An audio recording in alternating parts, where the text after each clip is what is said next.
Have you ever wondered what makes others think that they have the God-given right to tell you that you have no values, and those that you have are racist, dated, and hateful, and that you need to be re-educated?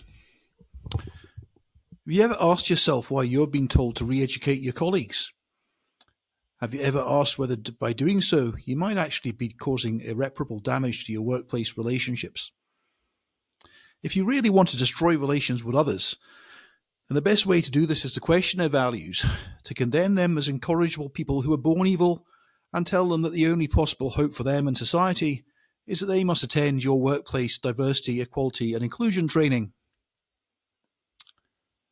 You see, the thing is, if you're like most people, you might change your views about things every now and again, but you don't change your values.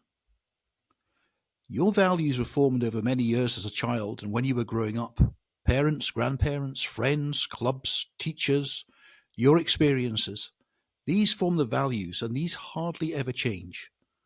What makes a community, a nation unique is that the people living in it broadly share these values. It is these values that form the basis of our relationships with each other, that set the tone in the workplace, where we all strive for common goals. Now, in Britain, we have some very specific values that we all share, that have been baked into us. These are: 1, we are a free people. We have freedom of speech, freedom of choice. We understand the importance of robust debate to test ideas, both good and bad. We have the freedom to offend and to be offended. So important is freedom of speech in helping us hammer out the best route for our country, our society, and our workplaces, we've historically placed it above all other rights, including the right to be offended. We've learned this painfully. Britain has had its revolution and its civil wars, its strikes and its protests, all of which have had freedom of speech at their heart.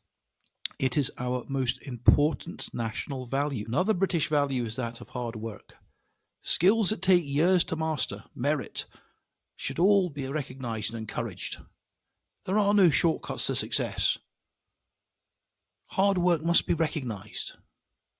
Achievement must be recognised and rewarded. But we must all have the equality of opportunity to go for that success, to try for that hard work, without fear of discrimination for something we cannot change or favour from the same. We pride ourselves on our sense of justice, which must be both blind and active in that injustices are called out. In Britain, we have a history of giving the underdog a break. It's not cricket, might be a cliche, but is the expression of how important the idea of fair play, that people are treated fairly, is. These universal British values are what our ancestors fought to build for over 1,000 years, be they Celt, Anglo-Saxon, Scot, Irish, or Welshman, or any one of the peoples who settled in these islands. That Britain, whilst it has had its challenges historically like every other nation, our sense of fair play, of doing what's right by people, has made us one of the most tolerant nations in the world. Don't take my word for it, it's been independently verified. So strong are these values that over 200 years ago, the British people, against the desires of their government, abolished the slave trade, uniquely taking a moral position over the enslavement of others, which has plagued human history since the dawn of time. By doing this, the British people placed what is right above their own financial interests. The sailors and marines of our Royal Navy spent the next 100 years stamping out the 300-year-old Atlantic slave trade, the 1,000-year-old Arab slave trade in Africans, and the slavers of North Africa who had terrorized European coasts for 800 years. So expensive was the total cost of stamping out slavery around the world, the British taxpayer only just finished paying the debts incurred in this fight in 2014. At home, the sense of fair play saw the emergence of the trade union movement, of workers' rights, of voting rights, of the suffragettes, of the end of exploitation.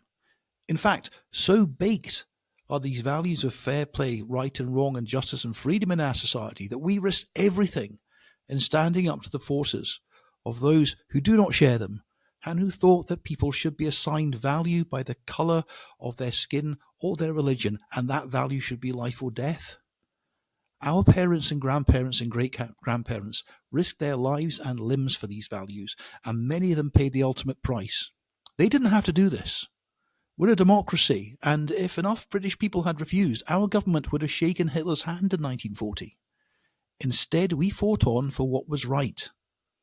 And what did we win from all that? What was our prize? In the 50s, 60s, 70s, and 80s, our economy was racked by the costs of fighting that war. We went from a global trading power to a nation whose war debts were overtaken by the very nations it had fought. There was no economic reward for Britain. But, like the fight against slavery, our reward was in knowing that we had done the right thing, that we had stood up for others, that we had demanded fair play, freedom, and that our values and rights were baked into the new Europe that emerged from the ashes.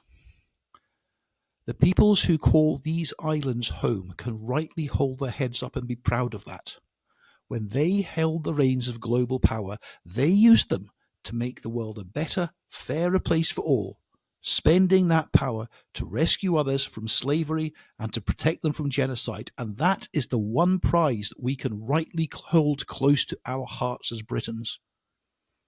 So, why is it that there are those who at every turn attack those values, attack our history and the sacrifices made by all of our families and ancestors? Why is it, when we know Britain as one of the most tolerant and inclusive nations on the planet, are we told that our society is as intolerant as that of the fascist states of the past and as racist as Alabama in the Jim Crow period? Why is it that our institutions are telling us that British people aren't tolerant, aren't inclusive, don't believe in fair play, are racist, xenophobic, homophobic bigots? Why do they think we need to be re-educated? We are told that ideas like diversity, equality, and inclusion need to be force-fed onto our workers, our people, our children, in the workplace and schools and colleges, in our culture, in our dine time, in our entertainment. We are told the same thing relentlessly. You are racists. You are bigots. You cannot be trusted to know what's right. You cannot be trusted to know what's wrong. You're so bigoted, you don't even see how bigoted you are. Everything in your history is a source of shame. Everything you and your ancestors sweated to build is a source of shame. All the wealth of your nation is the result of theft from others rather than hard work, innovation, and trade. Therefore, you cannot be trusted with free speech, that your ancient rights and values are meaningless and they never existed. So if they don't believe this about the British people, then why are they forcing re-education on us? Why has diversity, equality, and inclusion training become effectively mandatory? Why do they treat us with such contempt? DEI training in most circumstances is anything but inclusive, because it comes from the idea that the British people aren't to be trusted, that your betters know what's best for you, and that you need re-education. So convinced are our betters that we are incorrigible bigots who need this re-education that they forced it on us through the workplace. If you're a small business wanting to sell paper clips to the NHS or a big company, then you are forced to re-educate your workers in DEI. In fact, so convinced are they that we need this re-education, Labour have put it in their manifesto and will make this statutory if they win this election. The thing is, they've already failed. In their headlong rush to re-educate us, to force us to comply with their ideologies, they've forgotten that the values that built this nation are baked into all of us. They're baked into our DNA. Those values are our nation. And the evidence indicates that the British people are not willing to stand whilst HR managers wag fingers at them and activists scream bigot at them. And as a result, DEI has backfired spectacularly. British workers, from the dignified working class women who are fired for quietly explaining that they will not share their bathroom and changing facilities with a biological man, to the devout Christian, Muslim and Jewish employees who are persecuted by their employers because they will not ally and celebrate queer lifestyles, to the parents who object to their children being diverted into racial groups and books with graphic illustrations of sex being available in children's libraries. How dare these people call hard-working British people whose values were baked into them by ancestors and who had family members who fought actual tyranny, racists and bigots and fascists. How dare they call us racist, bigots and fascists? How dare they assume that we need to be re-educated like some recalcitrant delinquents? Who do these people think they are to treat us in this way? Report after report is showing us that the harder they push the lies and the demands for self-hatred on us, the more resolute will be our defiance. Now, the problem is, how are you, as a worker or an employer, going to get through the next 5 years when division, resentment, re-education, and the relentless attacks on our values become enforced on us with the full vigour of the law? When, if your business is going to be forced to re-educate your people simply so you can conduct your right to bid for public sector or corporate work? How will your people react when you or your HR team impose DEI on them? Will it demonstrate your respect for them as humans and colleagues, as friends? How will implying that they are racist bigots who need to be reprogrammed go down with them? Will it make them a more productive and inclusive workforce? Or will they rightly resent the hell out of you, having destroyed overnight working relationships that take years to build? Mutual respect between employer and employee that forms a basis of all workplace contracts torn asunder in an hour's training.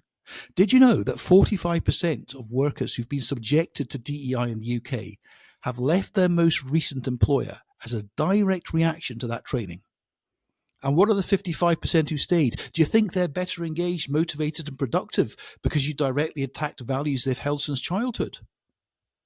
If you want to lose friends and alienate people, then the best way to do this is to treat them and their core values with contempt, to demonstrate that you have no respect for them as an individual by treating them as a member of a bigoted group of incorrigible racists who need re-educating.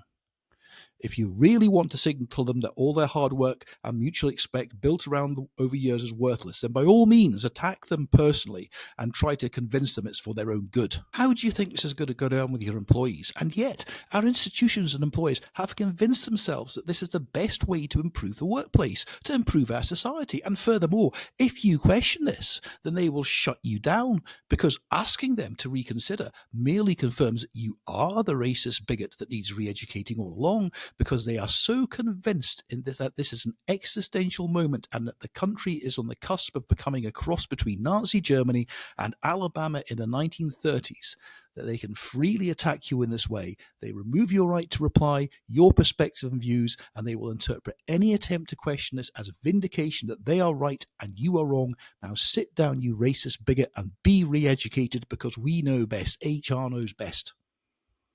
And to those of them who say, wait a minute, there are good examples of DEI out there, and there are.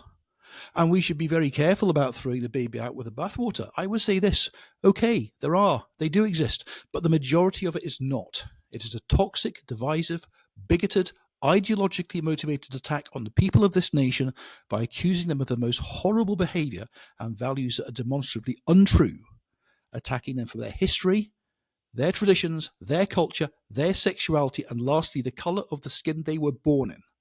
That is the reality, and that is what a marketing person would tell you has happened to the brand of DEI. So if you are teaching DEI that isn't like the majority, that does actually respect everyone, and most importantly, reinforces those values we were raised with, then you might just want to think about calling it something else. This is why we established the Fair Job Initiative. We're a group of managers and employers who think that our values, the ones that we were all raised with, are as applicable now as they ever were, that those values are as much under attack as they were in the 1940s, and by those who sought to silence, bully, and enslave others to their will in the past, be they denying workers and women's rights or when enslaving others under the guise of civilizing.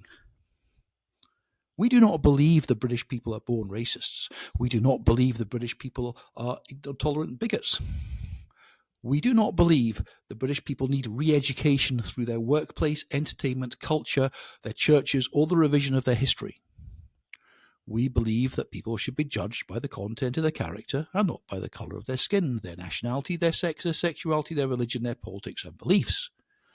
We believe that true diversity is diversity of opinion and thought, and we believe that you do not include people by demonizing. We believe that this is the driving principle of our nation, because we have hundreds of years of having proved this time and time again throughout our history. We believe that no one has the right, especially by dint that they employ an individual for their labour and skills, to judge that individual morally lacking and therefore in need of re-education. We believe that the people of this country, our colleagues, employees and friends, all share values that unite us, and that no ideologically possessed zealot with a head filled with the latest fads from academia has the right against all evidence to deny that. This is why we set up the Fair Job Initiative. Now, if you're an employer who believes in these principles, then join us. Help us restore respect for the British people, for our values and our principles. Help us remove the toxic ideologies that are being forced on us by those who should know better in the name of inclusivity and diversity, but which actually drive division, hatred and resentment.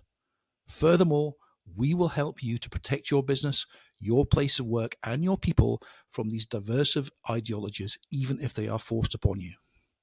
We're open to all employers. And as most people in Britain work in small businesses, we're priced so all can afford it. Please join us.